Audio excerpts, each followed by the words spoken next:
Olá, pessoal, tudo bem? Agora vamos resolver um exercício da lista 7 Agora vamos resolver um exercício da lista 7 sobre dimensionamento de câmara de poeira. O exercício diz o seguinte: calcular o diâmetro da menor partícula que é coletada com eficiência de 100% na câmara de poeira abaixo esquematizada. Aí dá as propriedades físicas do fluido, as propriedades físicas da partícula, as dimensões da câmara, que é 2 por 2 por 16, ou seja, 2 de largura, 2 de altura por 16 de comprimento, e diz que contém lamelas dispostas umas sobre as outras, com distância entre as lamelas de 10 centímetros, e a espessura da lamela é desprezível. A vazão da suspensão de alimentação é de 4 metros cúbicos por segundo. Então, o que o exercício nos pede? Para calcular qual que vai ser o menor diâmetro da partícula que vai ser coletado nessa câmara de poeira. E o que seriam essas lamelas? Está dizendo aqui que elas estão dispostas umas sobre as outras. O desenho, o esquema não foi muito feliz, né? Mas lamela é o seguinte: vamos imaginar, deixa eu colocar isso daqui para vocês. Vamos imaginar que aqui seja a câmara de poeira e essa aqui seja a altura da câmara de poeira. As lamelas seriam como se fossem folhas, umas sobre as outras, aqui nessa direção. Então, ou seja, o fluxo, a vazão vai entrar aqui e vai ser dividida entre as lamelas.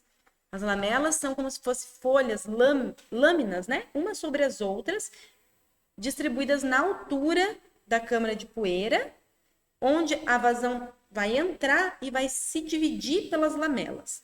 Então, a gente já sabe que se isso vai acontecer, as lamelas, a vazão dada no exercício vai ter que ser dividida pelo número de lamelas, tá bom? Por que existem essas lamelas? Para diminuir essa altura percorrida pelas partículas. Porque diminuindo essa altura, fica mais fácil de coletar essas partículas, porque antes ali elas vão cair, tá? Então, dessa forma, vai auxiliar nesse processo de coleta das partículas, que elas vão em direção, não vai ter mais toda aquela altura, no caso do exercício de 2 metros para a partícula percorrer, para vencer essa altura. Com essas lamelas, umas sobre as outras, vai ter essa menor altura, logo elas já vão cair ali e vão ficar coletadas ali, tá bom? Então, entendido isso, vamos para a resolução do exercício. Vamos aqui retirar os dados que o exercício nos deu, né? Então, ele nos deu o dado de densidade, viscosidade, esfericidade, tudo isso. Lembrando aqui de trabalhar sempre nas mesmas unidades, então o exercício deu viscosidade em centipoise, então a gente vai converter aqui, no caso eu converti para gramas por centímetro vezes segundos. E aqui nós temos que a altura total da câmara é 2 metros, tá bom? Aqui nós temos também que o espaçamento entre as lamelas é de 0,1 metros, ou seja, 10 centímetros, tá? E eu considerei a gravidade aqui como 981 centímetros por segundo ao quadrado.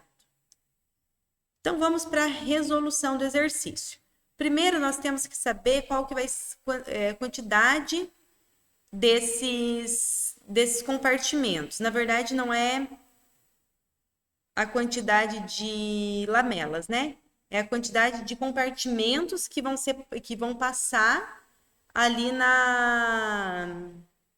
que vão ser divididos para passar esse fluxo. Então, esse daqui é o número de compartimentos, vamos colocar assim. De compartimentos. Então, como que a gente vai calcular esse número de compartimentos? Vamos pegar o valor total da altura e dividir pelo espaçamento das lamelas, né? Então, vamos pegar a altura total e vamos dividir pelo espaçamento entre as lamelas. Então, dessa forma, nós vamos ter o número de compartimentos.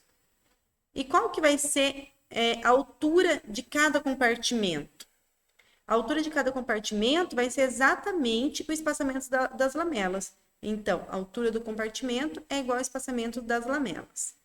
E qual que vai ser a vazão em cada compartimento? Porque lembre-se lá, eu não vou usar minha vazão total, porque eu vou ter uma vazão entrando, é como se o fluxo entrasse inteiro ali na entrada da câmara, só que quando ele se depara com as lamelas, ele é dividido.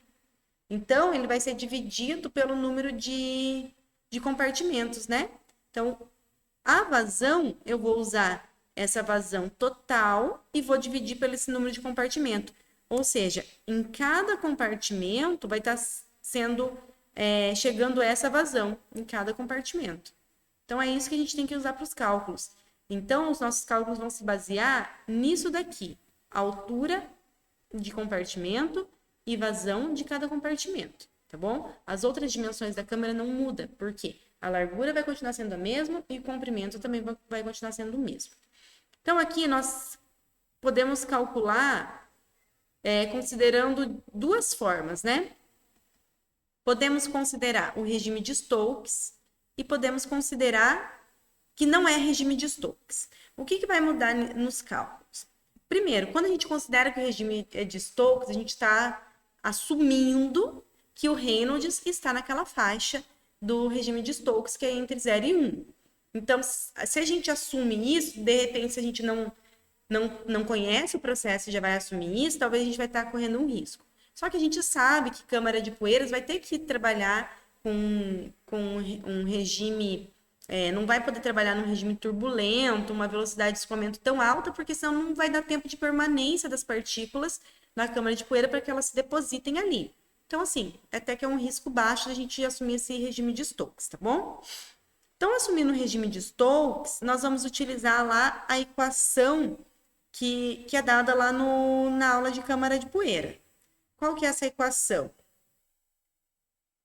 Como a nossa partícula ela não é esférica, né? O exercício dá uma esfericidade para a gente, então nós podemos utilizar essa equação aqui direto, tá bom? Para calcular o diâmetro da partícula, assumindo que o regime é de Stokes.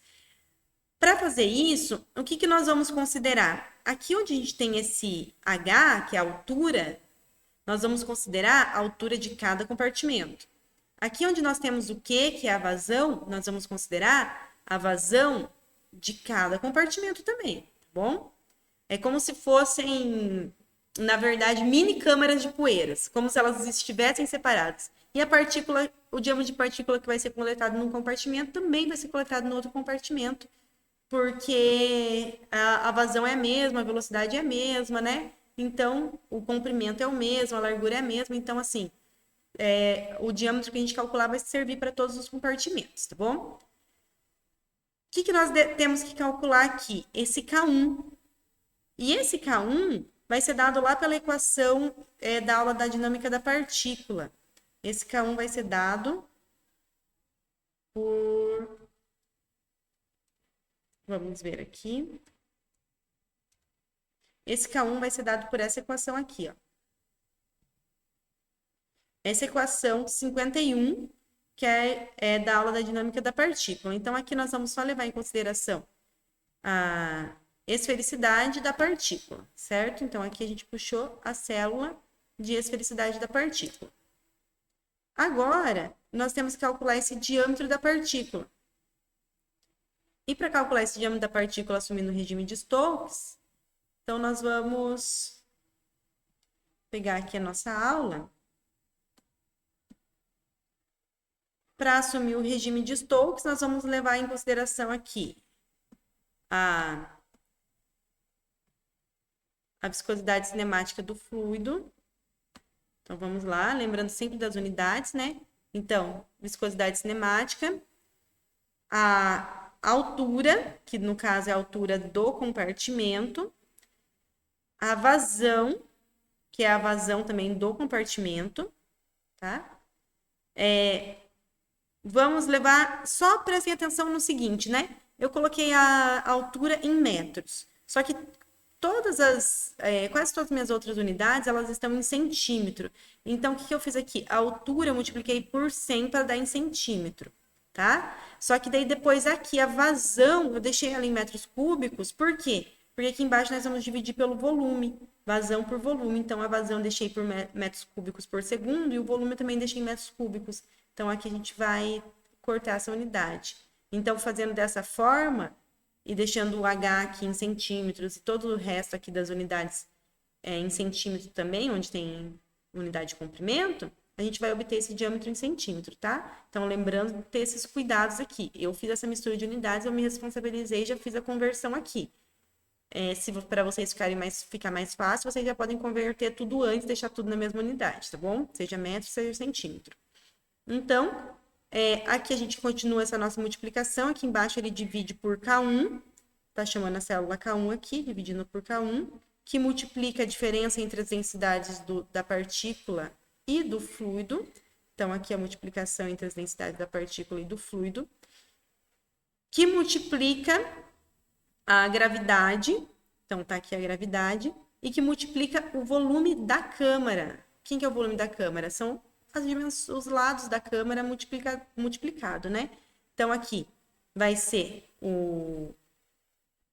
esse B8 é a largura, vai ser vezes o comprimento e vezes a altura do compartimento. E, novamente, essa altura do compartimento nós vamos utilizar aqui ela como sendo a altura de cada compartimento, tá bom?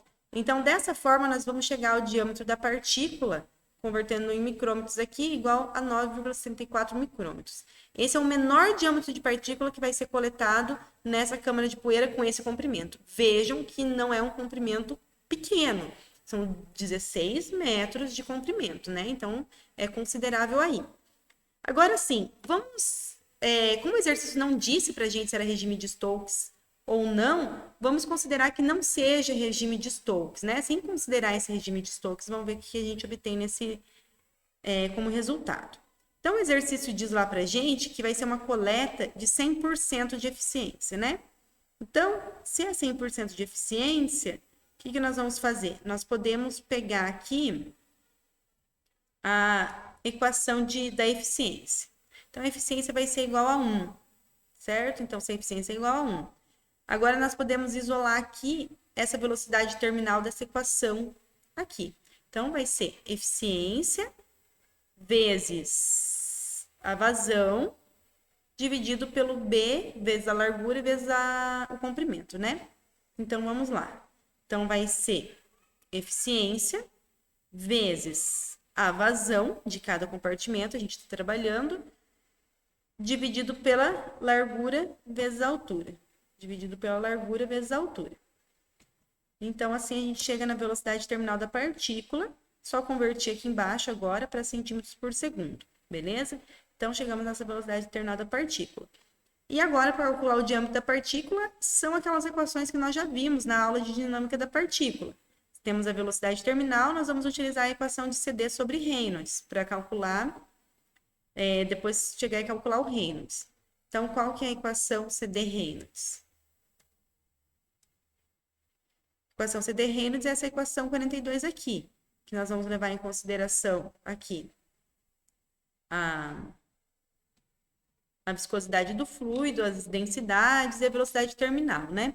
Então, aqui a gente levou em consideração a viscosidade do fluido, que multiplicou a diferença de densidade do sólido e do fluido, depois multiplicou a gravidade, porque aqui o B é a força da gravidade, porque a câmara de poeira, a força atuante é a gravidade, aí dividiu aqui pela densidade do fluido ao quadrado, e multiplicou ainda no denominador pela velocidade terminal elevado ao cubo, que está aqui, a velocidade terminal que nós acabamos de calcular.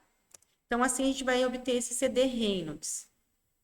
Só que agora, nós precisamos calcular o K2, né? Porque só foi calculado o K1. Por que nós precisamos calcular o K2? Porque agora a gente vai usar a equação que leva em consideração esse CD Reynolds, ele vai levar em consideração K1 e vai levar em consideração K2. Então, a gente calcula o K2 aqui pela equação 52, que vai levar em consideração só a esfericidade da partícula. A gente obtém esse valor de K2 e calcula o Reynolds aqui por essa equação 50. Essa daqui é a equação 50. Vamos lá, vamos calcular o Reynolds pela equação 50. Então, o Reynolds pela equação 50, a gente joga todos os dados ali. Agora, os parâmetros que a gente obteve já para calcular esse Reynolds são adimensionais, né? Então, a gente já tomou esse cuidado anteriormente, agora que a gente obtém esse valor de Reynolds. Com o valor de Reynolds, nós vamos lá na equação do Reynolds da partícula e encontramos o diâmetro da partícula. A gente vem aqui nessa equação 44, né? Deixa eu até anotar aqui. Equação 44, e encontramos o diâmetro da partícula isolando aqui. Então, a gente faz o Reynolds, que nós calculamos, vezes a viscosidade dinâmica, que está aqui, dividido pela multiplicação da densidade do fluido pela velocidade terminal. Lembrando que esse usão aqui, para a gente, é a velocidade terminal. Então, com isso, nós chegamos nesse valor aqui de resultado, que é praticamente igual ao anterior, né? Se a gente notar aqui, esse resultado ele é praticamente igual, né? Arredondando aqui até a quarta casa decimal, aqui ele é igual. Por que que isso aconteceu? Porque reparem aqui que o Reynolds que nós calculamos, ele é 0,004.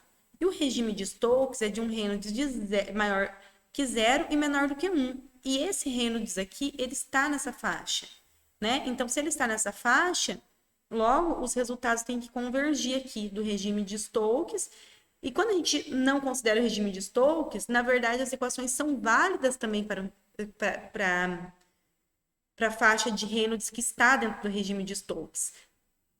Isso aqui é verdadeiro quando a gente considera essas equações. Já se não for regime de Stokes e utilizarmos essas equações aqui, aí vai dar problema, porque daí o regime de Stokes, ele tem essa restrição do Reynolds, tá bom? Então, na dúvida, sempre utilizem essas outras equações aqui, tá bom? Lembrando que na câmara de poeira a gente tem que trabalhar com uma velocidade baixa mesmo, então por isso normalmente vai ser esse regime de Stokes, tá? Então, espero que tenha ficado claro, que vocês tenham entendido, e qualquer dúvida eu estou à disposição de vocês. Tchau, tchau.